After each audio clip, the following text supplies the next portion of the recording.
Morning students, my self Ajit Mishra from Gurukul Grove school.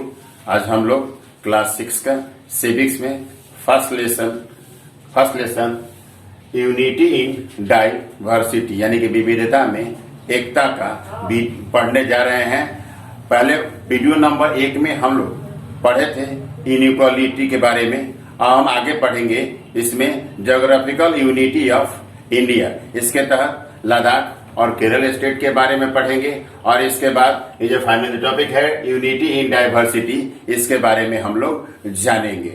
तो geographical unity of India, Bharat जो मुख्य continent of Asia से है उससे बिल्कुल अलग थलग है। क्यों? क्योंकि उत्तर में हिमालय की श्रृंखला तथा शेष 3 ओर से समुद्र है, जिसके कारण भारत की एक अपनी स्वतंत्र पहचान है। The mountain in northern India and the sea in the south are natural frontiers marking the mainland. पर्वत श्रृंखला और plateaus of north Kashmir, the Himalaya and the hilly range of Nagaland, east Assam, Manipur और Mizoram bordering the country in the north. Ganga एवं सतलज का मैदान जो समतल है एवं काफी उपजाऊ है, वो फैला हुआ है पंजाब से लेकर आसाम तक। पेनिनसुलर रीजन जो भारत का पुराना यानी कि ओल्ड पार्ट है, वो डिवाइड है, बटा हुआ है अनेक बड़े एवं छोटे प्लेटूज में जो समुद्र तल से 2000 फीट ऊपर है। The mainland of India has coastal line stretching for over 4,500 kilometers from Run of Kutch in the west to the Ganga-Brahmaputra Delta in the east. India has hilly areas, पठार, coastal belt, रेगिस्तान और मैदान है। Different यानी कि भिन्न भिन्न प्रकार के जो जलवायु है और जोग्राफिकल जो फीचर है can produce different types of crops. अलग अलग क्षेत्रों का संबंध एक दूसरे के पूरक हैं तथा वो आर्थिक दृष्टि से एक दूसरे पर निर्भर है। इस विविधता को समझने के लिए हम केरल जो कोस्टल स्टेट है स्थित है साउदर्न पार्ट ऑफ इंडिया में, और लद्दाख जो एक कोल्ड डेजर्ट है स्थित है northern state of Jammu and Kashmir में। लद्दाख को हम कोल्ड डेजर्ट के रूप में जानते हैं, शायद यह भारत का सबसे ठंडा क्षेत्र है। तो हम लद्दाख के बारे में पढ़े। यह उत्तर भारत के जम्मू कश्मीर राज्य में स्थित है। लद्दाख जो है 2 डिस्ट्रिक्ट से बना हुआ है, लेह और कारगिल से। यहाँ पर जो है ना अत्यधिक स्नोफॉल होता है, जिसके कारण यह सितंबर से मार्च तक शेष भारत से कटा रहता है। यह 2 पहाड़ी श्रृंखलाओं काराकोरम इन नॉर्थ एंड ग्रेट हिमालय श्रृंखला दक्षिण से घिरा है। रिवर इंडस जो है ना लद्दाख के मध्य में बहती है। Heavy rainfall in winter feeds the glacier here. यहाँ वर्षा काफी है ना कम होती है। यहाँ बहने वाली नदियां इंडस, न्यूब्रा, सायोक, सिरुस और झांसकर हैं। यहाँ बहुत सारी नदियां एवं ग्लेशियर हैं, फिर भी पानी की कमी है। इससे हम क्या आप जानते हैं कि ऐसा क्यों है? इसका उत्तर होगा because due to the extreme low temperature यहाँ पानी जम जाता है, यहाँ तक कि नदियों का पानी भी जम जाता है। यहाँ कृषि थोड़ी बहुत होती है ड्यू टू एक्सेसिव रेन, और वनस्पतियां भी जो है ना डाइवर्स नहीं हो पाती है ड्यू टू सेम रीजन। तो harsh climate and cold condition are very painful for the people living here. उनका जीवन बहुत ही कठिन है, फिर भी वे जीवन का आनंद लेते हैं। वे कई तरह के जानवरों को पालते हैं, जैसे याक, शीप, गॉट, डॉग। यहाँ सीप वो पालते हैं, क्यों? क्योंकि उनसे उनको पश्मीना ऊल जो मिलती है, और पश्मीना ऊल जो है ना वो काफी महंगा होता है। जानवरों से उन्हें दूध एवं मीट भी मिलता है। लद्दाख को छोटा तिब्बत के रूप में जानते हैं, और यहीं से बुद्धिज्म जो है तिब्बत पहुंचा, तथा इनका जो है कि नहीं लद्दाख का तिब्बत से बहुत पुराना ही व्यापारिक और कल्चरल रिलेशन है ना। यहाँ बहुत सारे मठ हैं, जिसमें हेमिस मठ विश्व में प्रसिद्ध। Ladakh is a line of high passage. यह व्यापारियों के लिए अच्छा मार्ग था। काराकोरम और जोजिला ये पहाड़ी दर्रे थे। डांस और ड्रामा स्थानीय भाषा में प्रस्तुत किया जाता था। त्योहारों पर लोसर 9 वर्ष का त्योहार था और हेमेस्टेसु गर्मी का त्योहार है। यह गीत एवं कविताओं की भूमि है तथा यहाँ पर सिंधु दर्शन मनाया जाता है। अब हम केरल स्टेट के बारे में जानेंगे। केरल भारत के दक्षिण छोर पर स्थित है। Kerala narrow but long strip of coastal plain from Kasaragod in north to Thiruvananthapuram in the south। यह रिवर तथा बैकवाटर का स्थल है। यह तटीय राज्य प्रसिद्ध है नारियल के बगीचों के लिए। यहाँ पर 41 यानी कि 41 वेस्ट फ्लोइंग बड़ी और छोटी नदियां जो है ना निकलती है वेस्टर्न घाट से और बहती है अरबियन सी की ओर।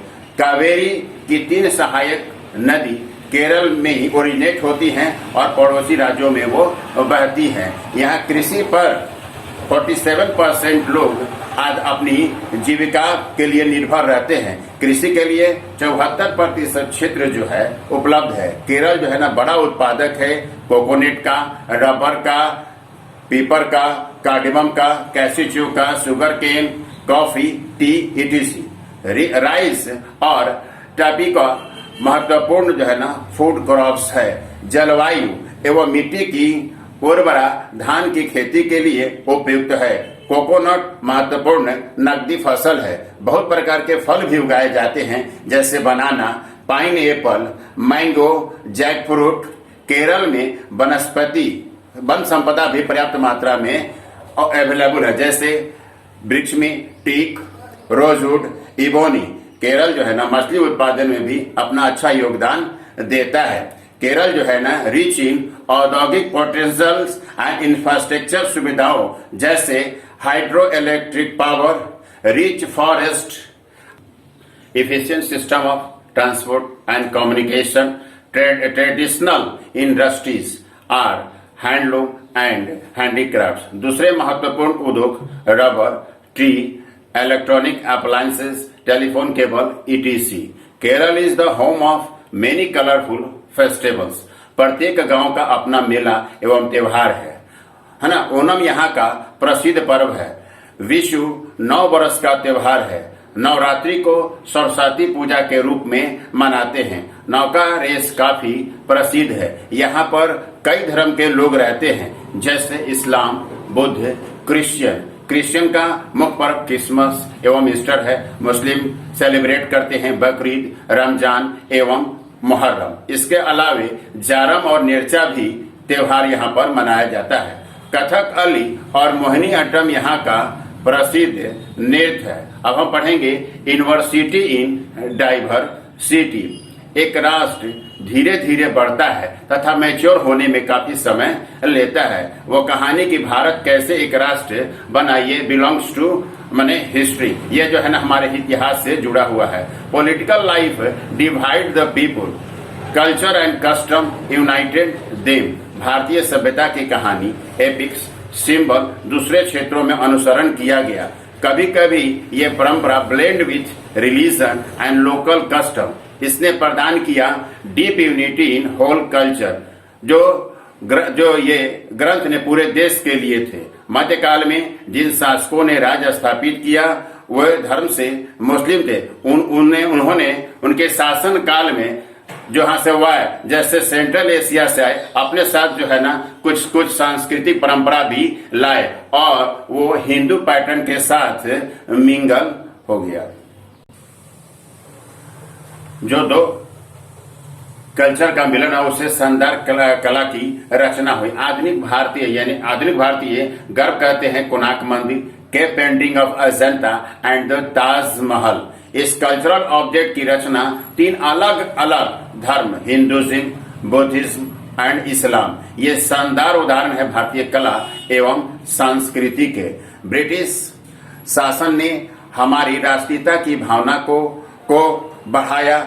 उन्होंने हमें राजनीतिक तौर पर यानी कि हम भारतीयों को राजनीतिक तौर पर एक किया और पहली बार हम भारतीय एक हुए अंडर ब्रिटिश शासन में बहुत से पुरुषों एवं महिलाओं ने भारतीय स्वतंत्रता संग्राम में भाग लिया।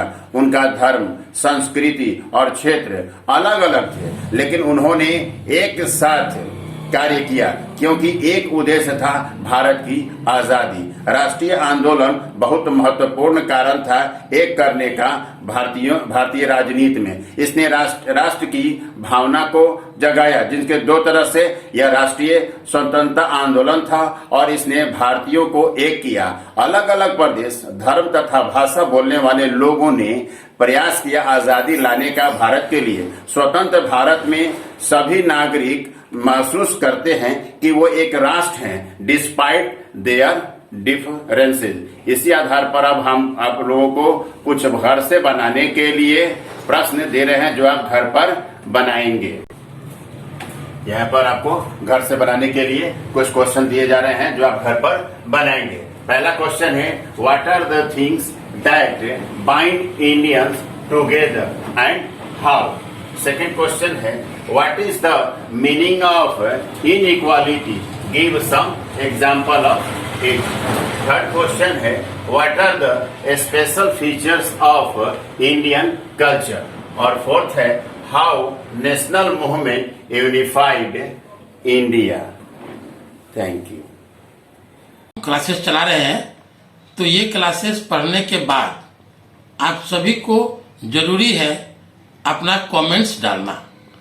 आपको अपना सब्जेक्ट पढ़ के और इसके बाद कमेंट्स में अवश्य लिखिए, आइदर यू हैव अंडरस्टैंड और नॉट। इफ एनी क्वेरी उसमें आप मेंशन कीजिए, और अदरवाइज उसमें लिखिए I understood, I have done my homework. और जो भी होमवर्क दिया जाता है उसको पक्का पूरा कीजिए।